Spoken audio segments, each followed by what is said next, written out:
चरणों में प्रणाम। समस्त गुरुजन, धर्म प्रेमी सज्जनों, माताओं तथा बहनों, आप सबों के चरणों में भी मेरा बारंबार प्रणाम है। सचमुच में आप लोग बहुत बड़े पुण्यात्मा हैं। संत वाणी कभी मिथ्या नहीं होती। संतों का कहना है कि संत दरस को जाइए, तज ममता अभिमान, ज्यों ज्यों पग आगे धरे कोटि यज्ञ समान। आप लोगों ने बहुत सारे यज्ञों के पुण्य को प्राप्त किए हैं, इसमें कोई संशय नहीं है।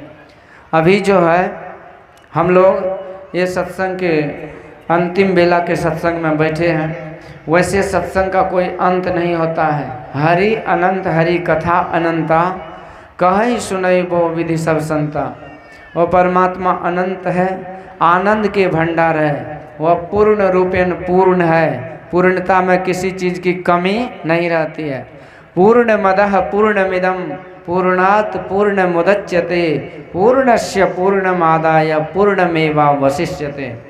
इसलिए आवश्यकता है हम लोगों को कि उस दिशा में चलने के लिए कहते correct your direction and condition, make sure the achievement is in your hand and there is no goal which can not be achieved.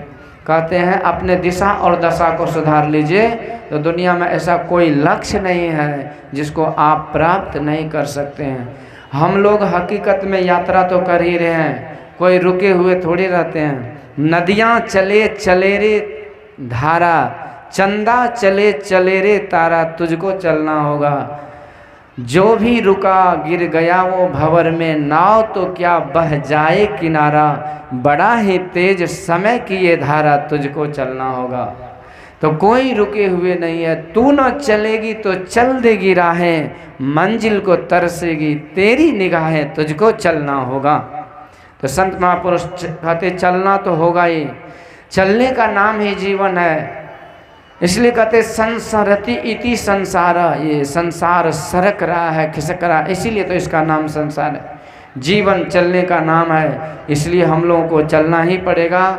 इसलिए संत महापुरुष ने कहा, एक परम भक्तिनी सहजोबाई थी, वो कहती हैं कि चलना है रहना नहीं, चलना विश्वावेश, सहजो तनिक सुहाग पे कहा गुहावे शेष।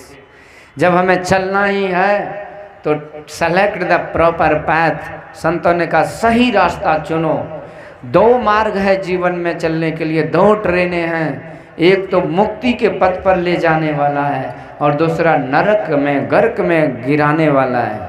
और संतों ने ये दोनों रास्ता, दोनों ट्रेन आपके लिए उपलब्ध ये संसार में ईश्वर के द्वारा है। कहते संत पंथ अपवर्ग कर, कामी भव कर पंथ, कह ही संत कवि कोविद, श्रुति पुराण सदग्रंथ। ये जो संतों का पंथ है, ये संतों का जो संग है, संतों का जो मार्ग है, path of the sages, great sages. कहते संतों का जो मार्ग है वो मोक्ष में ले जाने का है। भले ही धीरे धीरे ले जाएगा पर ले जाएगा मोक्ष में, धीरे ही अनवरत रूप से, पर एक न एक दिन वहाँ ले जाएगा। ये संतों का मार्ग है। संतों ने इसी मार्ग को अपनाने के लिए कहा। कहते इसके लिए लाख कष्ट हो तो कोई कंप्रोमाइज नहीं, कोई समझौता नहीं। At the any cost you don't have to be compromised with this path. कहते लोग घूस घास दे करके सारे दिशा दशा बदल देते हैं, पर जीवन में ये सबसे बड़ा उपदेश है कि अपने रास्ता को कभी नहीं बदलना है, और ये है संतों का रास्ता। इसलिए तुलसी बाबा कहते हैं वरु भल वास नरक कर त्राता, दुष्ट संग जनि देई विधाता। कहते हे विधाता, हमको सारी प्रतिकूल व्यवस्था हमारे जीवन में दे दो, कोई फर्क नहीं पड़ता है। रहने के लिए, खाने के लिए कोई भी प्रतिकूलता दे दो, नरक में ही डाल दो, कोई फर्क नहीं पड़ता है, पर एक चीज़ हमको जीवन में दे देना। कहते वह क्या? तो अर्थ न धर्म न काम रुचि, गति न चाहो निर्वाण। अब क्या चाहिए? तो जन्म जन्म सिय राम पद, यही वरदान न आन। कहते बस इतना दो कि मुझे उस प्रभु के चरणों में मेरा मन लगे, ऐसे प्रभु के भक्तों के संग मिले, बस इतना दे दीजिए। अहम हरे तव पादय के मूला, दासानुदासो भवितास्मि भूयः। एक दैत्य थे वृत्रासुर, उन्होंने युद्ध क्षेत्र में भगवान से यही स्तुति की थी कि प्रभु यदि अपना संग तो आपका संग तो बड़ा दुर्लभ है, यदि वो नहीं मिले तो आपके दास का संग, पर वो भी बड़ा मुश्किल होता है, इसलिए आप अपने दासों के दास के संग भी दे दीजिए और कुछ मुझे नहीं चाहिए। तो मेरा कहने का है कि सारी प्रतिकूल व्यवस्था आपके जीवन में हो, यदि अच्छा संग हो तो सारी प्रतिकूलता में अनुकूलता हो जाती है। उस जंगल में मंगल हो जाता है, उस दुख में सुख हो जाता है, उस शोक में हर्ष हो जाता है, उस मातम में होली दिवाली हो जाती है। जब उम्रा दरिया उल्फत की हर चारों तरफ आबादी थी, हर रोज नई एक शादी थी, हर रोज मुबारकबादी थी। ये अच्छे महापुरुषों के संग में होता है। इसलिए हर परिस्थिति में, जिस देश में, जिस वेश में, परिवेश में रहो तो प्रभु नाम प्रभु नाम प्रभु नाम कहो। तो ये अच्छे लोगों का संग यही जीवन को जीने का सूत्र है, सुख में रहने का यही एक तरीका है। गोपीचंद की माँ ने कहा था, बेटा तुम जंगल को जा रहे हो पर मजबूत गढ़ में रहना। राज दरबार के किला मजबूत हुआ करते हैं। पूछा माँ मजबूत गढ़, तो कहते हैं बेटा वही है जो गुरु महाराज कहते सत्संग गढ़ में भासो, संतों के संग, अच्छे लोगों के संग में रहना। अच्छे लोग आपको देखिए, एक भोरा होता है, भोरा यदि कीड़ी करकट में कचरे में गंदे नाले में रहे तो क्या उसकी गति होती है? उसका कोई अस्तित्व नहीं है, कब कौन कुचल दे, कहाँ चला जाए, किस गड्ढक में पड़ा रहे, कोई पूछने वाला होता है क्या? पर वही भोरा जब गुलाब के पुष्प में, कमल के पुष्प पर बैठता है तो माली आते हैं, उस पुष्प को तोड़कर प्रभु के चरणों में समर्पित करते हैं। और उस तरह से वो भोरा, जिसको उस प्रभु से मिलन दुर्लभ था, पर अच्छे संग के कारण वो प्रभु के चरण का स्पर्श करके अपने जीवन को धन्य कर लेते हैं। श्री सद्गुरु। इसलिए भगवान कहते हैं, सबरी माँ प्रथम भक्ति है संतों का संग। जीवन में कोटि जतन करी करी मुआ, यह मन दहो दिशि जाए। तो राम नाम रोक्या रे ना ही आन उपाय, दूसरा कोई उपाय नहीं है इस मन को समेट करके भक्ति में लगाने का अलावा संतों के संग के। इसलिए बस जीवन का यही सूत्र है कि अच्छे लोगों का हम संग करें। और ये एक भक्ति है, पर एक ही भक्ति में आप विचार करके गहराई से देखिए तो 9 भक्ति समाहित है।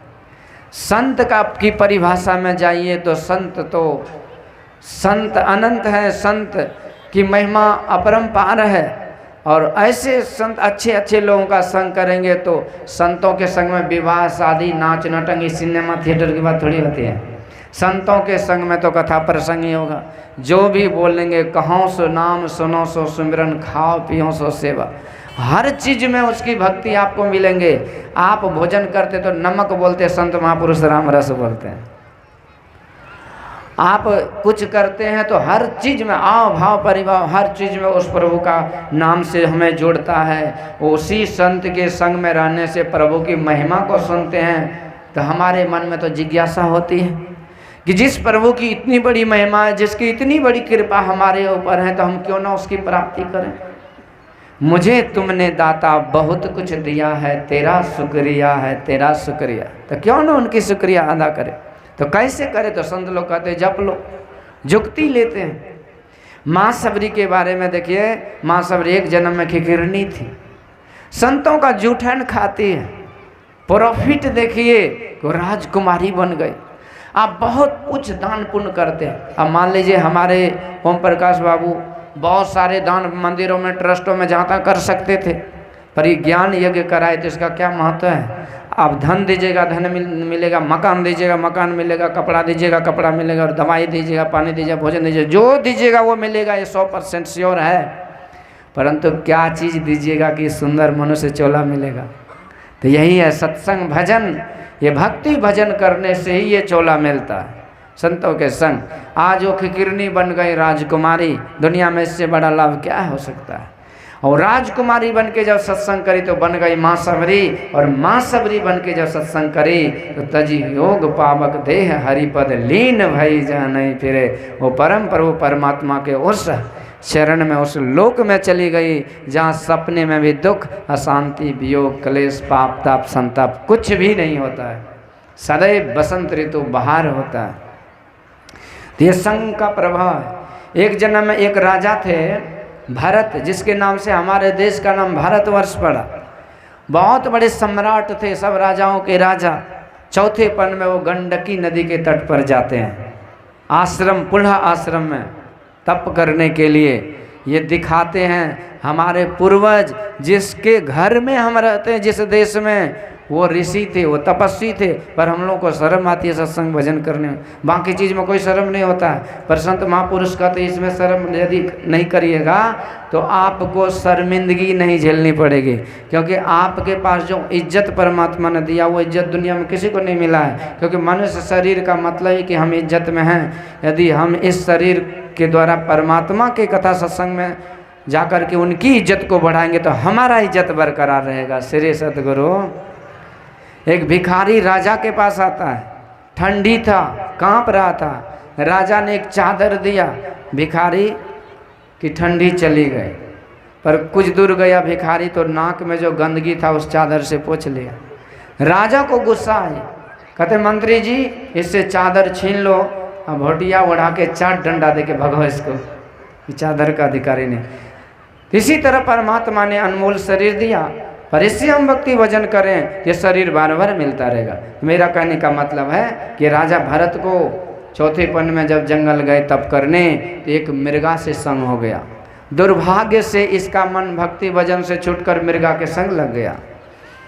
इस कारण से थोड़े समय के लिए मृगा शरीर में गया। पर देखिए वो संग का प्रभाव कि मृगा को भरत जैसे तपस्वी का संग मिला। वो मृगा राजा रहुगण बन गए, राजा रहुगण। अब भरत जी फिर उसके पीछे गए, जर भरत बन के गए और रहुगण को भावाटवी का उपदेश दे करके, दिव्य ज्ञान का उपदेश दे करके उस राजा रहुगण का परम कल्याण कर दिए। तो ये संतों का संग अच्छा मार्ग है, इसको सेलेक्ट करेंगे, इसको चुनेंगे, सदाचारमय जीवन रहेगा, जीवन में सुधार होगा। तो कहे कबीर निज रहने समारे, सदा आनंद रहे नर नारी। तो उसी गति को हम प्राप्त करेंगे जिस शुभ गति में माँ सबरी गई। तो माँ सबरी की गति को प्राप्त करेंगे। भगवान कहते न तद भाष्यते सूर्यो न शशांको न पावक, यद गत्वा न निवर्तन्ते तद धाम पर मम ममा। अर्जुन मेरा ऐसा धाम है कि जहाँ पर कुछ भी नहीं और सारे कुछ, सारे आनंदों का खजाना है। कबीर साहब कहते मेरे प्रिय प्रियतम का घर सुन लो कैसा है, सखिया वा घर सबसे न्यारा, जहाँ पूरन पुरुष हमारा। कहाँ उस देश की बतिया जहाँ नहीं होते दिन रतिया, वहाँ गम काल की नाई नहीं ता धूप ओछाई। तो बाहर है जीवन में सदैव अनादि अनंत परमात्मा को प्राप्त करके ये जीव अजर अमर अविनाशी परमात्मा को प्राप्त कर लेता है। तो फिर सपने में भी इसे दुख नहीं होता है। पर इसका ये भी मतलब नहीं है कि हम जब प्राप्त कर लेंगे तभी हम सुखी होंगे। अरे चलने मात्र से, चिंतन मात्र से, जस कतिय तस होत नहीं जैसे तैसा सोए, कहत सुनत सुख उपजे और परमारथ होए। चिंतन मात्र से आपको सुख मिलना प्रारंभ हो जाएगा। उस मार्ग पर जितनी मात्रा में चलेंगे उतनी मात्रा में सुख के सिंधु में समाते जाएंगे। और जीवन में ये भक्ति क्या है, ये टिकट है, इस टिकट को ले लीजिए तो परमात्मा की कृपा से मनुष्य शरीर रूपी ट्रेन मिलेगा और इस ट्रेन पर बैठे जाइए। ये ट्रेन बार बार मिलेगा जब तक कि यात्रा परमात्मा तक पूरी न हो जाती। तो आगे हम लोग विशेष रूप से बाबा से सुनेंगे। पर 2 मिनट आप लोग रुक जाइए। हो मैंने सारे सहारे छोड़ दिए, मैंने सारे सहारे छोड़ दिए, एक तेरा सहारा बाकी है। मैंने सारे सहारे छोड़ दिए, सब कोई ताली। एक तेरा सहारा बाकी है, मुझे चाह नहीं दुनिया भर की, मुझे चाह नहीं दुनिया भर की, मुझे चाह नहीं दुनिया भर की, बस तेरा नजारा काफ़ी है। मैंने सारे सहारे छोड़ दिए, एक तेरा सहारा बाकी है।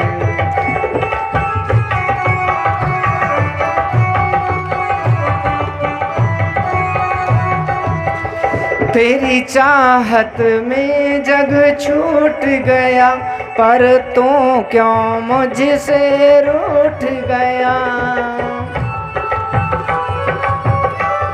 ओ तेरी चाहत में जग छूट गया, पर तू क्यों मुझसे रूठ गया।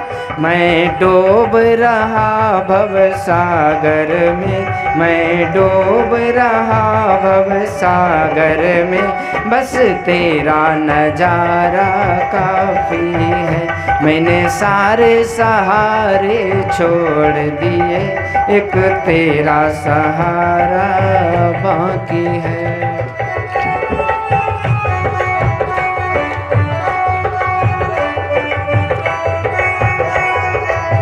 मैंने तेरे लिए है जोग लिया, मैंने तेरे लिए है, और छोड़ जगत का भोग दिया, और छोड़ जगत का भोग दिया। मैंने तेरे लिए है जोग लिया, और छोड़ जगत का भोग दिया। रो रो के बुलाना काम मेरा, रो रो के बुलाना काम मेरा, बस आना तुम्हारा बाकी है। रो रो के बुलाना काम मेरा, बस आना तुम्हारा है। मैंने सारे सहारे छोड़ दिए, एक तेरा सहारा। मैंने जब से तुम्हारा नाम लिया, पर जग ने बहुत इल्जाम दिया।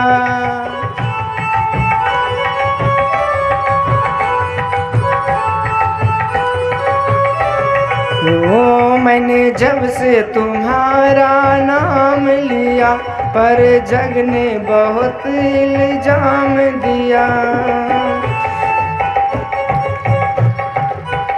पर तूने मुझे जब थाम लिया, पर तूने मुझे जब थाम लिया, अब मेरा गुजारा काफ़ी है। पर तूने मुझे जब थाम लिया, अब मेरा गुजारा काफ़ी है। मैंने सारे सहारे छोड़ दिए, एक तेरा सहारा बाकी है, एक तेरा सहारा बाकी है। बोलिए श्री सद्गुरु महाराज की।